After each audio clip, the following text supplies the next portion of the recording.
বাজারে এসে অনেক বেশি মজা হয়, কিন্তু যদি বাড়িতে এইভাবে ফুচকা বানায় খাওয়া যায়। প্রথমে কতগুলা তেঁতুল নিয়া পানির মধ্যে গুইলা হাত দিয়ে তেঁতুলের ময়লাগুলা ফালাই দিতে হইব। তারপরে বড় একটা লেবু নিয়া লেবুর সম্পূর্ণ রস এই তেঁতুলের পানির মধ্যে দিয়ে দিতে হইব। তারপরে ১ প্যাকেট টমেটো সস আর ১ প্যাকেট ম্যাগি ম্যাজিক মসলা আর কিছু শুকনা মরিচ ভাইজা ওইগুলা আদা ভাঙা কইরা এই পানির মধ্যে দিয়ে দিতে হইব। আমি যেহেতু আজকে ১ গামলার মতো ফুচকা বানাইছি, এই কারণে আমি আরেকটু পানি দিয়ে বেশি করে নিছি। কারণ আমাদের বাড়িতে ফুচকা টকও পছন্দ করে ফুচকার সাথে বেশি। মানে ফুচকা খাইবো সাথে টকও বেশি করে খাইবো। তারপরে ফুচকার মধ্যে তো আলু ভর্তা দিয়া ভরা, সবাই বুঝেন। তারপরে একটু দেখাইলাম। আমার ছোট বোনরে বলছিলাম যে অতিরিক্ত ফুচকাগুলা ভাইঙা ফুচকার উপরে দিতে। আমার মেয়ে আইসা মানে মধ্যে দিয়ে একটা মাপদুরি করে গেল। কতক্ষণ কাজ দেখাইলো যে সে করতেছে।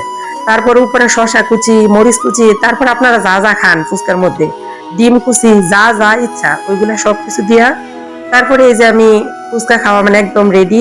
এইভাবে ফুচকা বানাইলে কিন্তু আমাদের বাড়িতে ছোট বড় সবাই পছন্দ করে। আর আমাদের বাড়ির বেশিরভাগ ফ্যামিলি মেম্বারই ফুচকা বেশি পছন্দ করে। বিশেষত আমার মেয়ে তো এমনিতে কোনো কিছু খাইতে চায় না, মানে ভাত টাত কোনো কিছু তো খাইতে চায় না, কিন্তু ফুচকা হইলে আমার মেয়ে একদম পুরাই মাথা নষ্ট। আয়াত, বুঝতে কেমন হয়েছে? অনেক মজা। আপুরা, তোমরা কিন্তু এইভাবে অবশ্যই একদিন বাড়িতে ট্রাই করে দেখো, এত বেশি মজা হয় সত্যি। আমি বলতেছি না, তোমরা যদি একদিন এইভাবে ফুচকা বানায় খাও দেখবা বাড়ির সবাই পছন্দ করবো। আজকে কিন্তু আমার বাড়ির সবাই একসাথে বসে আমরা ফুচকা খাইছি।